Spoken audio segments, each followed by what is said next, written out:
Warahmatullahi wabarakatuh. Bismillahirrahmanirrahim. Alhamdulillahirabbil alamin. Wassalatu wassalamu ala asyrafil anbiya wal mursalin wa ala alihi wa sahbihi ajma'in. Subhanaka la ilma lana illa ma 'allamtana innaka 'antal 'alimul hakim. ولا حول ولا قوة إلا بالله العلي العظيم. قال ربي اشرح لي صدري ويسر لي أمري واحلل عقدة من لساني يفقهوا قولي. Pisah tak? Lama nasib baik pisah ni bukan apa nama? Orang tua kata berpisah bertalak tiada. Dapat jumpa lagi lah. Kalau pisah talak 3 tak jumpa lagi tuan. Ni berpisah bertalak tiada, dapat jumpa lagi insya-Allah tuan. Lama.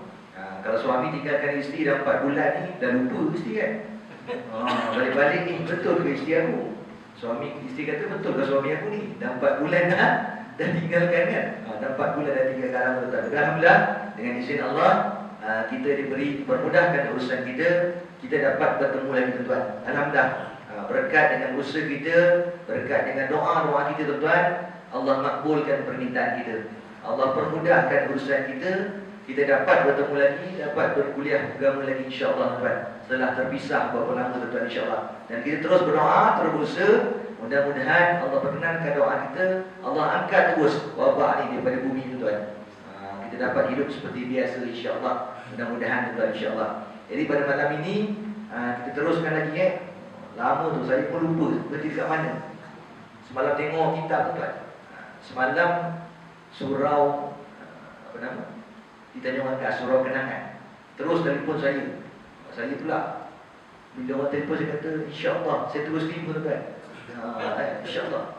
Kadang-kadang kita ni orang lelaki ni ibu-ibu orang lelaki ni kadang-kadang kelemahan dia apa? Dia cakap dulu dia fikir dia. Ni orang lelaki punya kelemahan. Dia cakap insya-Allah kan. Lepas tu terfikir, dah lama tak mengajar ni, baru nak start balik kan. Nak tengok kitab tuan. Tapi dah terima, terpaksa lah pergi. Sebalik kuliah, Cik Azmi pula telefon. Dia kata, Ustaz, malam besok boleh tak? Bandar baru tangkap. Allahu Akbar. Sekali lagi kan. Besok boleh berjadual saya di bandar, Masjid Bandar Tangkap. Mana 3 hari direct saya kuliah tuan. Kalau besok dah dipanggil lah lagi insya-Allah Jadi pada malam ini kita teruskan lagi. Yang lepas kita berhenti bab apa nama? Bab talak dan perceraian kan. Jadi kita sambung balik dalam bab talak juga tuan-tuan. Saya dah maklum tadi dalam grup. Pada malam ini kita masuk bab rukun-rukun talak. Talak ni pada rukun juga. Macam rukun Islam, rukun iman, rukun sembahyang. Talak ni pun ada rukun dia. Kalau tak cukup rukun dia, maka tak sah talak tu tuan. Okey, rukun talak ni tuan. Adakah talak ini mempunyai rukun-rukun dan syarat-syarat sebagaimana nikah juga? Ya. Talak mempunyai rukun-rukun dan syarat-syarat sebagaimana nikah juga. Rukun talak itu yang pertama ialah suami. Orang yang menjatuhkan talak mutalib. Itu namanya suami. Suami orang lain tak boleh. Orang lain tak boleh. Tiba-tiba orang lain pergi jumpa kat isteri orang tu. Assalamualaikum, isteri siapa ni? Isteri Ustaz Rosli. Aku ceraikan kau dengan talak satu. Gila tak pasal-pasal ceraikan isteri orang kan? Cek balik ada masalah mental tu. Tiba-tiba ceraikan isteri orang. Atau dia suami jumpa dengan perempuan ajnabi yang tak ada apa-apa hubungan dengan dia pun. Assalamualaikum, waalaikumsalam. Nama siapa? Fatimah. Baru kenal. Fatimah, aku ceraikan kau dengan talak satu. Fatimah kata gila. Orang mana ni kalau pada baru tangkap boleh kan? Tak kenal, tak apa, baru kenal, dia dah ceraikan orang tu. Ataupun bekas bekas isteri, bekas isteri. Dah lama dah bercerai dah. Dah 3 tahun bercerai, tiba-tiba terjumpa balik. Teringat kenangan lalu kan. Jumpa dengan perasaan yang hampa. Sebab apa? Dah bercerai, nampak dia dengan lelaki lain. Mungkin suami yang baru ke, mungkin boyfriend yang baru ke. Kita pun geram, membara, kita panggil sini. Ni siapa ni? Ni kawan baru saya bang. Patutlah awak dulu cerai nak cerai saya. Rupanya awak ada kawan baru. Aku tambah lagi. Dulu cerai talak berapa? Talak 1. Aku ceraikan kau dengan talak 2. Jatuh talak 3. Cina buta. Dia punya marah, dia tambah lagi 2. Boleh tuan-tuan? Tak boleh. Sebab bukan isteri yang lelaki tu bukan suami lagi. Dah tak ada wilayah. Dia bekas suami dan bekas isteri. Yang pertama, Rukun ialah suami. Orang lain tak boleh. Mesti suami yang menjatuhkan talak. Okey, yang kedua, tempat menjatuhkan talak disebut mahallun. Tempat menjatuhkan talak siapa? Isteri. Boleh tak isteri orang lain? Tak boleh. Tak ada hubungan, bukan isteri, tak boleh. Tempat menjatuhkan talak mestilah isteri. Yang ketiga tuan-tuan, dikosatkan talak. Ini dari tanya dulu kan. Dia tanya saya, yang sirian lepas saya masih ingat lagi, dia tanya saya, dia kata, Ustaz, macam mana kalau orang tu dia mengigau, dia tak sengaja tuan-tuan. Semalam dia tanya pada saya, dia kata, Ustaz, tidur mengigau Ustaz. Dah usia kat orang tu, dia kata tu. Kadang-kadang tidur mengigau Ustaz, tiba-tiba pergi kat isteri tu. Aku ceraikan kau dengan talak satu. Terpanjang isteri, tidur ni, mata pejam, tapi ceraikan isteri. Itu sengaja tak tuan-tuan? Itu tak sengaja, tak jatuh talak. Talak mesti dikosatkan, talak maksudnya sengaja. Sengaja bukan paksaan, bukan karha. Kalau paksaan pun tak boleh. Maksud ini paksa pun tak boleh. Saya dipaksa oleh mak mentua saya. Pernah tuan satu kes. Saya dipaksa oleh mak mentua saya, Ustaz. Kalau saya tak ceraikan dia, saya tak bahagia dunia akhirat, tak selamat dunia akhirat. Saya kata panggil mak mentua awak sini. Saya nak tanya, dia tahu tak? Dia sendiri pun tak tahu. Dia bahagia dunia akhirat. Dia kata menantu dia tak selamat dunia akhirat kalau tak ceraikan anak dia. Yang itu paksaan ke betul? Itu bukan paksaan. Itu ada pilihan. Selagi ada pilihan, selagi itu bukan paksaan. Tapi kalau tak ada pilihan, Pak Mentua tu bawa palang, contohlah, dia bawa palang panjang kan, bawa asas semalam, dia tengok berkilat-kilat palang. Dia pun datang kat kita, tahu dekat leher kita ni, kalau kau tak ceraikan isteri kau, putus leher kau. Kita memang dah rasa dia punya tajam kan, dah luka darah dah keluar sikit dah mau. Kita pun aku ceraikan isteri aku dengan talak satu. Itu paksaan tak? Itu paksaan. Sebab dah tak ada pilihan, melibatkan nyawa, melibatkan keselamatan, itu paksaan. Suami ceraikan jatuh talak tak? Tak jatuh talak tuan. Hatta cerai talak 3 pun. Aku ceraikan kau dengan talak 3. Dalam keadaan paksaan tu tak jatuh talak tuan. Tapi kalau mak mentua paksa, itu bukan paksaan. Seluruh tuan, isteri yang masih dalam kekuasaan suami, dia sebut wilayah. Isteri masih dalam kekuasaan suami. Saya dah ingatkan tuan. Dalam iddah raj'i, isteri masih dalam kekuasaan suami. Ingat tuan. Ada suami tak puas hati. Aku ceraikan kau dengan talak satu bang. Esok pagi dia datang lagi. Dia punya dendam kesumat dia. Dia datang lagi. Aku ceraikan kau dengan talak satu. Sebut 2 kali tuan. Tu jatuh talak satu ke jatuh talak 2? Tadi tuan, jatuh talak satu atau 2? Dia ulang 2 kali. Tak puas hati. Jumpa lagi 3 kali pula. Aku ceraikan kau talak satu. Wah, dah 3 kali talak satu tuan. Jatuh talak satu, talak 2 atau jatuh talak 3 tuan?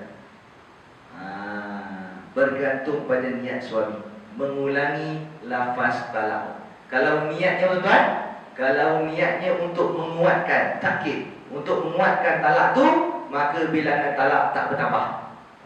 Tak puas hati Ustaz, semalam dah cakap, agak-agak dia tak faham lagi, saya jumpa dia balik. Saya cakap tadi, aku ceraikan kau dengan talak satu. Saya tak maksud nak tambah bilangan talak, tapi saya nak kuatkan. Nak kuatkan supaya dia faham yang saya dah ceraikan dia. Jatuh talak satu tuan.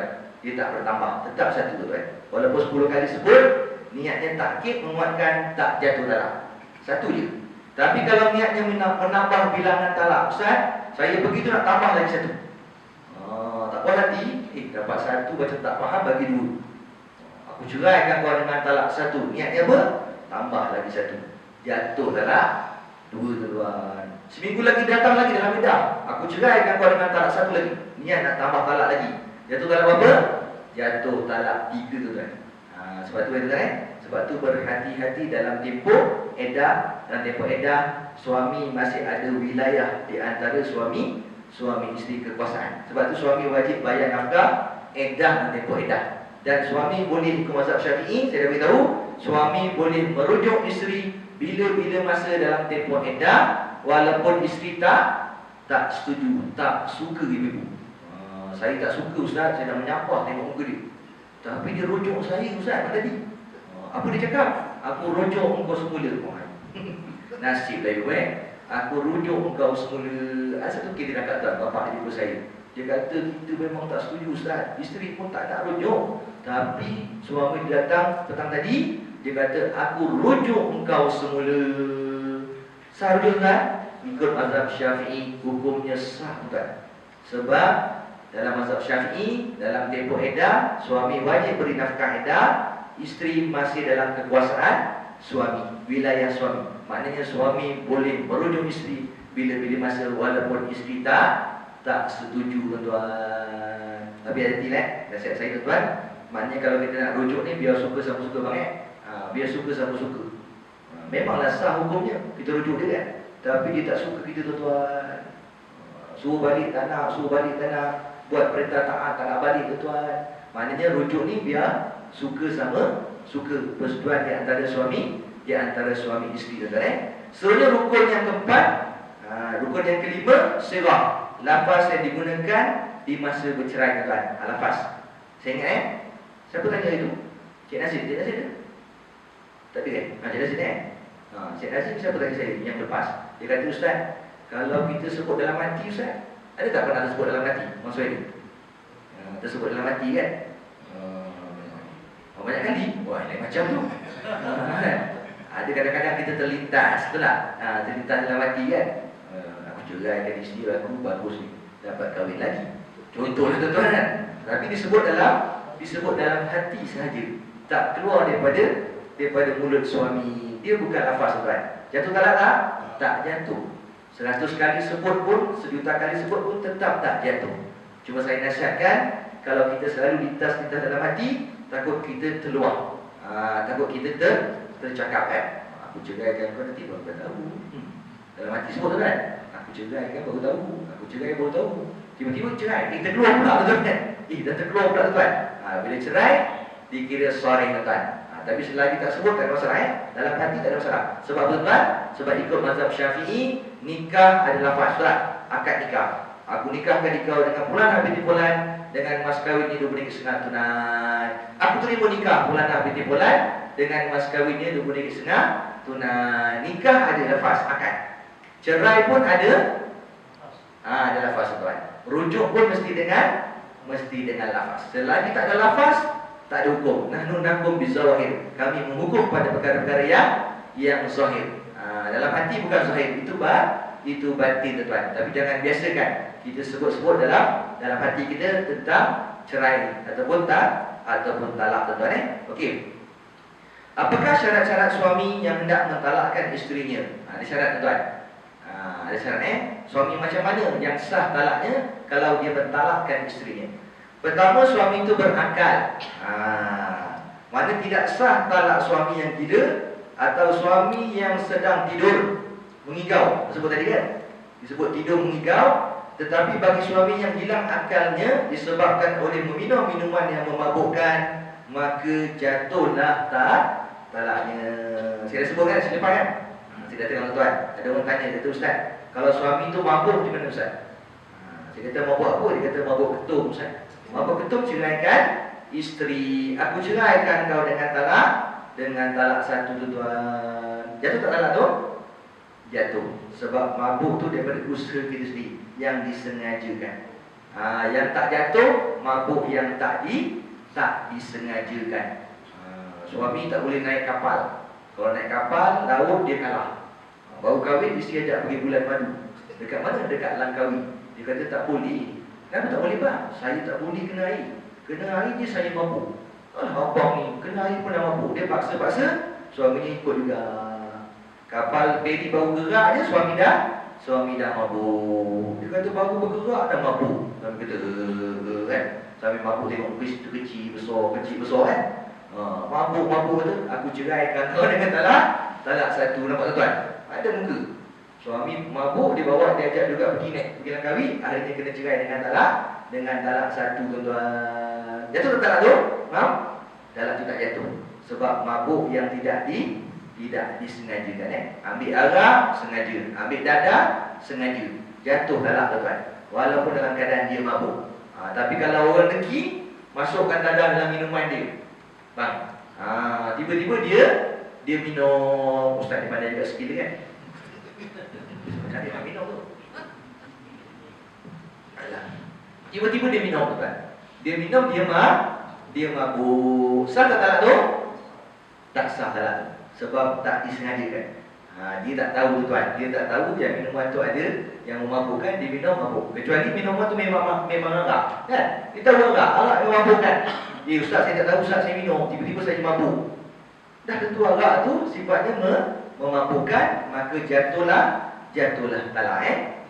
Kemudian yang kedua, balik. Balik ni maknanya orang dewasa. Tidak sah talak suami yang masih kanak-kanak, kerana mereka itu belum diberati oleh hukum syarak, belum mukallaf. Okey, orang yang tidak berakal dan kanak-kanak tidak sah talaknya, tuan-tuan. Ini berdasarkan hadis Nabi sallallahu alaihi wasallam, hadis di biasa jumpa rufi'al kalam ala salasa. Pertama apa tuan? Anin na'im hatta yastaqizu. Wa anil sabi hatta yahtalim, wa anil majnun hatta yaqil. Hadis Nabi tuan-tuan, hadis ni hadis Nabi tuan-tuan. Hadis Nabi apa maksud tuan? Rufi'al kalam, maksud rufi'al kalam tak kira. Tak ditulis tuan-tuan, tak ditulis. Apa yang kita buat ni tak ditulis, tak dikira. Dosa tuan-tuan dia bertiga macam. Pertama, orang yang tidur sehingga dia bangun. Sebut tadi yang ninggau tadi kan. Mana ninggau tu dia masih tidur tuan. Dia belum bangun, kerana tak kira. Tak kira. Okey, tak sengaja. Yang kedua tuan-tuan, kedua kanak-kanak sehingga dia dewasa. Kanak-kanak tak dikira tuan. Tapi bila dah akil balik, dah dikira dosa dan pahala. Kemudian orang gila sehingga dia berakal. Maksudnya dia gila ataupun dia mabuk yang tak disengajakan, sampai dia berakal baru dikira tuan-tuan. Itu jelas Seluruh tuan-tuan. Syarat yang ketiga, kehendak dan kemahuan sendiri. Saya dah beritahu tadi tuan-tuan. Maksudnya apa? Tidak sah talak dengan dipaksa tanpa kehendak suami itu sendiri, yang mana paksaan itu masih dapat dielakkan dan dipertahankan oleh suami. Tidak betul dapat elak, ada pilihan, tak dikira paksaan. Yang tidak menyebabkan kebinasaan kepada dirinya dan hartanya. Tak melibatkan keselamatan tak melibatkan keselamatan, ada pilihan. Itu bukan paksaan, itu bukan karahah.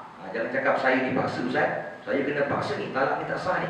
Selagi ada pilihan, tak melibatkan keselamatan, maka itu bukan paksaan tuan-tuan. Okey. Setakat ni ada soalan tak tentang tu? Saya buka pada persoalan sebab masa kita pun tak banyak kan. Masa kita lebih kurang sampai isyak sampai isyak tuan. Saya difahamkan saya yang mula-mula kuliah hari ni. Kenapa sejarah Ustaz Rosli Dobi? Sebab saya yang buka kuliah dekat sini setelah lama tak kuliah tuan, alhamdulillah. Lepas ni insya-Allah nak bagi student.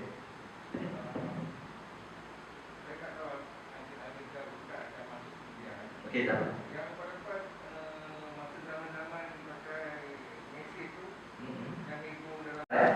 Buka Facebook, aku ceraikan kau dengan talak satu. Badan muka satu dunia tahu kau kena cerai. Punya kejam suami kan. Kau tak masak, kau asyik Facebook, aku ceraikan kau dalam Facebook. Satu dunia tahu kau kena cerai. Dah hilang. Terus delete Facebook apa? FB tu account tu dah terus start tuan-tuan kan. Okey, dalam SMS, dalam WhatsApp tuan-tuan. Jatuh tak itu tuan? Jatuh tak itu? Tuan-tuan ada pendapat. Ada pendapat mengatakan jatuh, ada pendapat mengatakan tak jatuh. Pendapat yang mengatakan tak jatuh, dia berpegang pada tuan, nikah dengan lafaz, cerai dengan lafaz, rujuk dengan lafaz. SMS bukan lafaz. Jadi talak tak jatuh dengan SMS. Itu pendapat yang pertama. Okey. Pendapat yang kedua tuan. Pendapat yang kedua dia kata apa? Walaupun dia bukan lafaz, dia berbentuk tulisan, tapi dikira lafaz. Lafaz apa? Lafaz kinayah. Lafaz sindiran. Sebab dia bukan lafaz, dia bentuk tulisan, jadi dia bentuk kinayah, sindiran. Okey, bagaimana tentukan tuan bila sindiran ni? Bila sindiran ni dia bergantung pada niat suami ketika menghantar SMS tu. Niat saya apa? Niatnya menceraikan isteri Ustaz. Walaupun tulisan tu jelaskan, aku ceraikan kau dengan talak satu. Bodoh, tambah bodoh lagi kau tu. Dah kena cerai, bodoh lagi dah. Dia tulis kat ujung tu kan. Ustaz, saya belajar sekolah agama dulu. Lapas tu lapas sore Ustaz. Lapas yang terang terang dan nyata. Ada niat, tak ada niat, tetap jatuh talak. Itu kalau lafaz. Yang ini bukanlah, ini bukan lafaz, ini tulisan. Bila tulisan dikira kinayah, sindiran. Bila sindiran, macam mana tentukan jatuh talak, tak jatuh talak, bergantung pada niat. Niat siapa? Niat suami, bukan niat isteri saya dah ceritakan. Ada isteri kata apa? Saya tahu dia ada niat, Ustaz. Dia tengok saya kata, macam mana awak tahu? Saya tahu tak Ustaz, dia ada niat. Suami kata, Allah, saya tak ada niat Ustaz. Ada niat kan? Ada niat kan? Biar orang aku. Dia suruh ngaku pula tuan-tuan. Suami bila gitu kan? Dia suruh ngaku pula. Nahnu nakum bizawahid. Kami menghukum pada perkara yang sahih. Niat dia batin. Bila batin orang tak tahu. Dia berdasar apa? Berdasarkan pengakuan. Pengakuan siapa? Pengakuan suami. Dia mengaku jatuh talak. Dia tak mengaku tak jatuh talak. Dia tipu antara dia dengan Allah Ta'ala. Tapi kita hukum dengan zahir. Tanya dia, tak ada niat Ustaz? Wallah, orang lelaki tak sumpah, dia sumpah. Wallah, saya tak ada niat Ustaz. Padahal dia pun tak yakin. Dia tak ada. Terus sumpah tuan. Maknanya kalau suami yakin, maka talak tu tak jatuh. Sebab dia kata tak ada niat. Tapi kalau dia kata, saya yakin, saya bukan niat cerai, saya niat selain daripada cerai, tak jatuh talak. Itu cara menentukan hukum cerai melalui SMS, WhatsApp, Facebook, Telegram dan sebagainya. Surat. Dulu pakai surat kan? Ada pakai surat macam reaksi dengan surat tuan. Jatuhnya bila tuan? Jatuhnya bila dibaca oleh isteri. Dia baca dia tuan jatuh. Tapi dia ada syarat Syarat yang pertama, syarat kedua tadi niat kan? Syarat yang pertama ditulis ataupun dihantar oleh suami. Dihantar oleh suami bukan orang lain yang tulis, bukan orang lain yang hantar. Suami punya telefon tak? Tertinggal pergi bilik air, skandal dia tulis. Skandal dia tulis, aku ceraikan kau dengan talak 1, padan muka kau. Dia pun nak tahu zoom dekat belakang kan? Yang belakang tu terima menangis yang kena cerai. Suami tak tahu pun tuan. Orang lain dia hantar. Jatuh talak tak? Tak jatuh talak. Sebab bukan suami. Kecuali diikuti dengan lafaz. Ada orang jenis-jenis ni dia bercakap. Ada kan?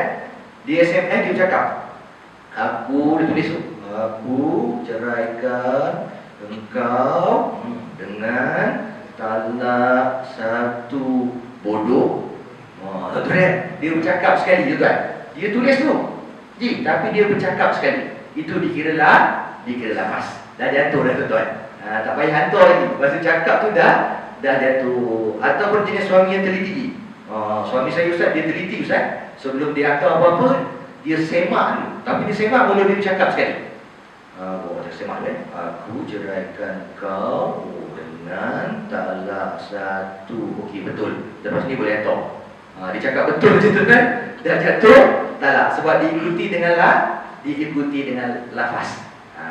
Tapi kalau tak diikuti dengan lafaz, dia jadi kinayah, bergantung pada niat suami.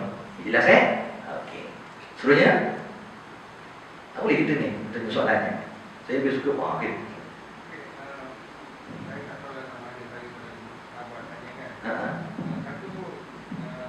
Efektif dia tu pada masa rapat tu dibuat atau masa jatuh takdir di mahkamah.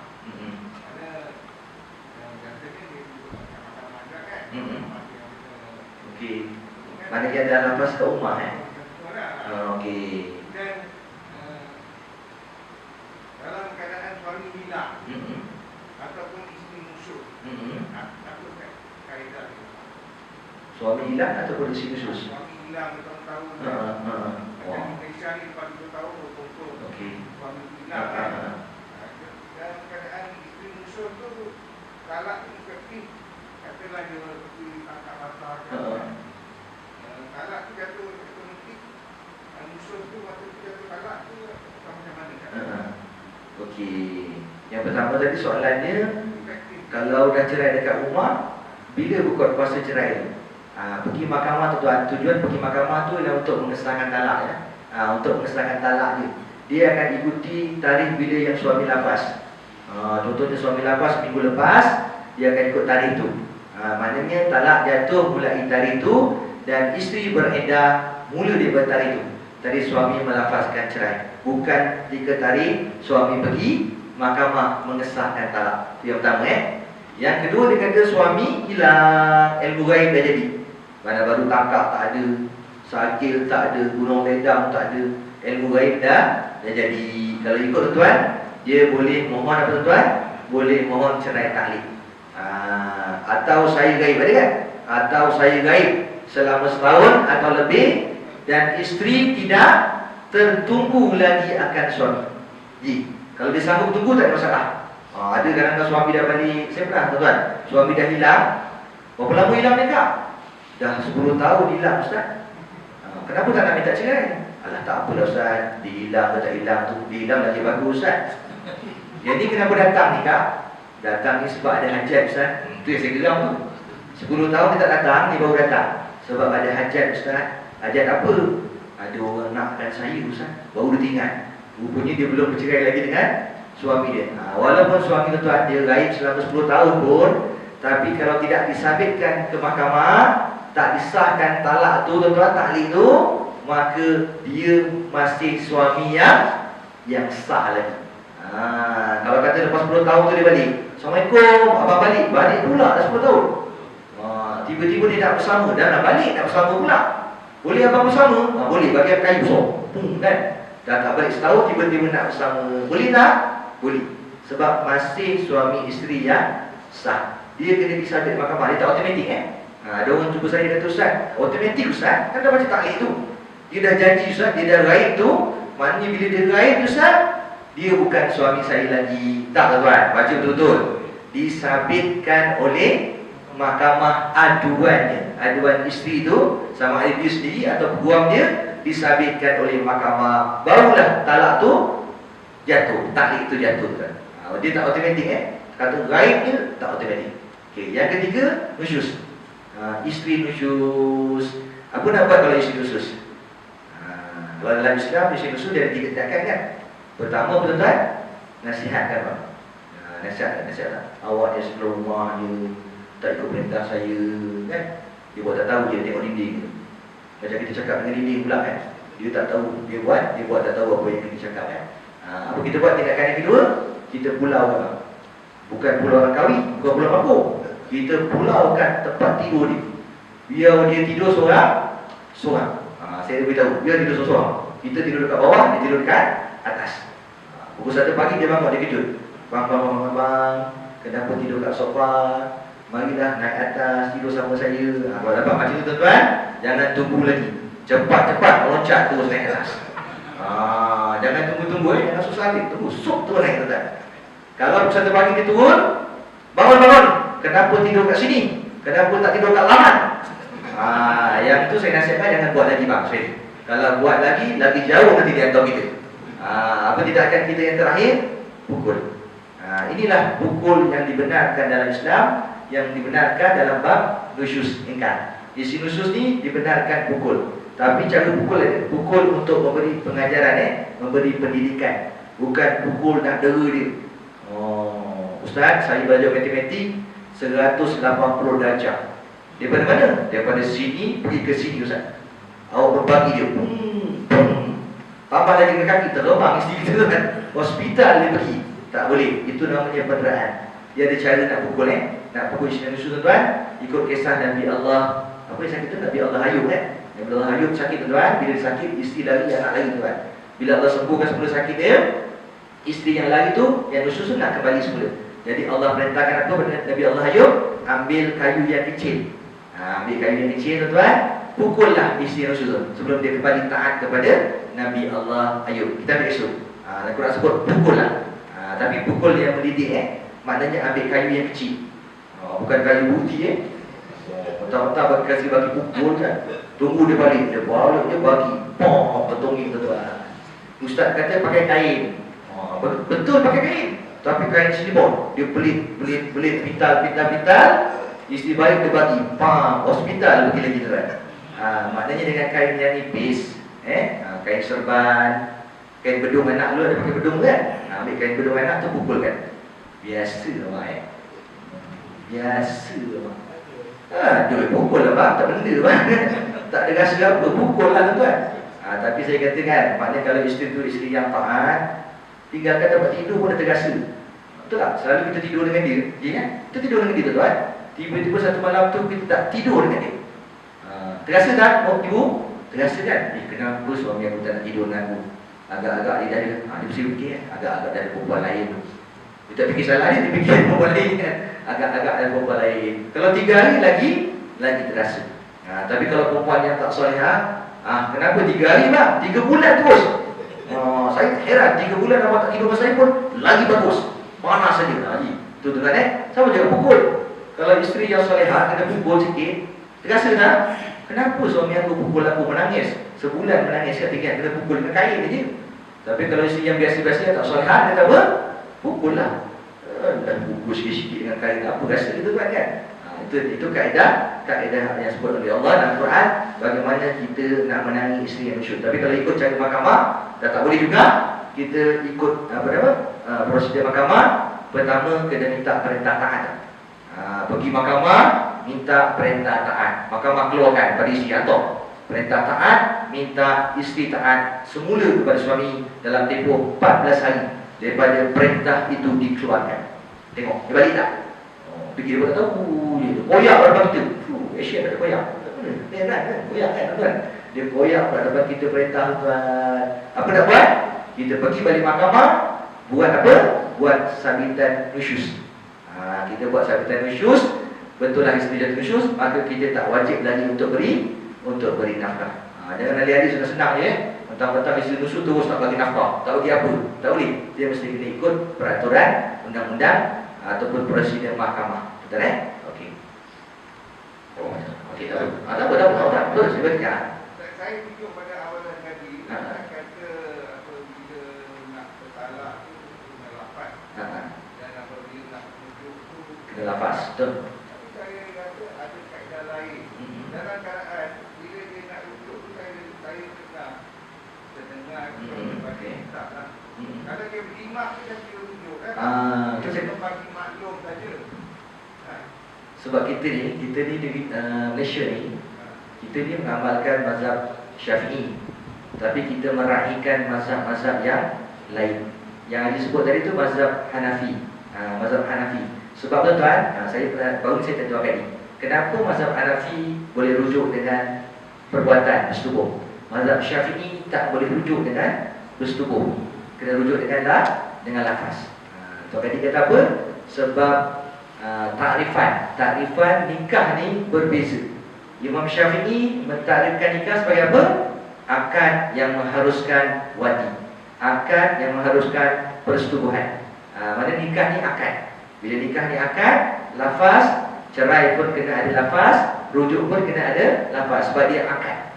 Berbeza dengan Imam Hanafi, mazhab Hanafi. Imam Abu Hanifah mazhab Hanafi, dia kata apa tuan? Dia kata nikah ni adalah apa?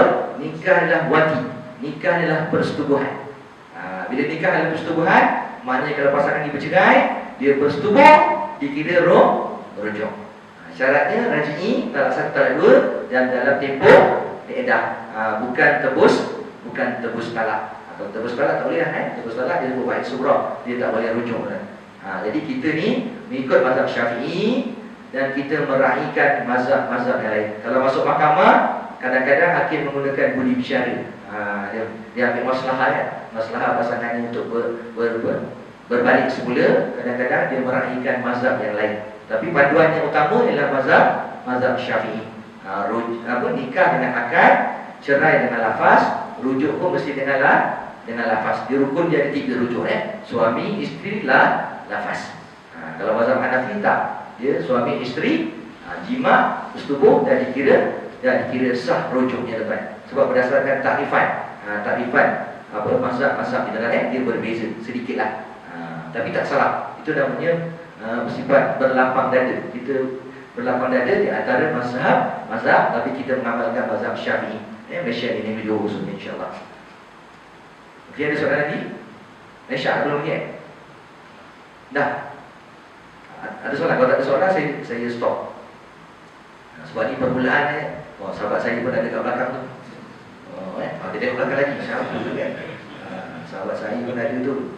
Risau saya kalau pejabat agama ada ni tuan kan. Nasib baik dah nak habis kan. Kalau Ustaz Rosli ni kadang-kadang bila dia cakap just mesti lupa kan. Saya cakap kalau orang perempuan saya bagi tip saya tip boleh padam. Saya bagi tips orang lelaki ni kadang-kadang dia cakap dulu baru dia fikir. Kebanyakan tuan dia cakap je kan. Sebab tu dia cepat buat keputusan, action. Dia tu orang lelaki terbaik Ustaz, kenapa? Sebab cepat buat keputusan. Memanglah tak fikir. Tegur saja kan? Boleh? Boleh. Dia pun berfikir berbeza dengan orang perempuan, macam-macam fikir kan. Tanya orang apa pendapat dan semua. Nanti orang kata apa, tu jadi dia lambat buat keputusan. Sebab tu kalau orang perempuan, kalau pergi berperang kan, perang tuan, satu panglima dia lelaki, satu panglima dia perempuan. Biasa siapa yang menang? Panglima lelaki tu yang menang. Sebab cepat buat keputusan kan. Nak serang, tak nak serang, baru nak bunuh tuan. Orang perempuan nak serang kan nak bunuh, nak serang kan nak bunuh, habis dah kena. Itu beza kan lelaki. Sebab tu lelaki ni sesuai jadi ketua. Sebab dia senang membuat keputusan. Walaupun kadang-kadang keputusan dia betul tak betul, tu dah cerita. Yang penting dia buat keputusan. Berbeza orang perempuan, dia payah nak urusan, jadi sesuai jadi penasihat kepada suami, pelengkap pada suami. Dia pelengkap kan? Jadi pelengkap suami isteri, pasangan suami isteri, rumah tangga dia lengkap. Sebab dia pelengkap kepada suami, pelengkap kepada rumah tangga. Okey, soalan tak ada Tak ada kalau tak ada saya tutup tuan. InsyaAllah pada malam ini kita berhenti tadi. Jadi insyaAllah dalam kelas akan datang kita akan mulakan kita akan teruskan dengan tajuk yang seterusnya berkaitan dengan talak ni banyak talak ni. Nanti kita belajar pada lafaz talak, sore dan kinayah. Kita belajar huluk terus talak. Nanti belajar janda berhias. Orang lelaki suka janda berhias kan? Belajar janda berhias tuan. Nanti kita belajar ujinya buta, muhalal, kita belajar insyaAllah. Ya tuan-tuan, itu sikit yang saya dapat sampaikan kepada tuan. Saya mengucapkan terima kasih kepada tuan yang sudah hadir pada hari ini, malam ini. InsyaAllah mudah-mudahan dapat keberkatan dan kita doa daripada Allah SWT insyaAllah. Bismillahirrahmanirrahim. Alhamdulillahirrahmanirrahim. Wassalatu wassalamu ala asyrafil anbiya'i wa ala washabihi ajma'in. Allahumma arina haqqa haqqa wa zunna tiba'ah wa arina batina batina wa zunna tinabah. Rabbana atina fid dunya hasanah wa fil akhirati hasanah wa qina azabannar. Wa sallallahu alaihi wasallam Muhammadin wa ala alihi wa sallam. Walhamdulillahirabbil alamin. Taqabbalallahu minkum inna wa minkum taqabbal ya karim.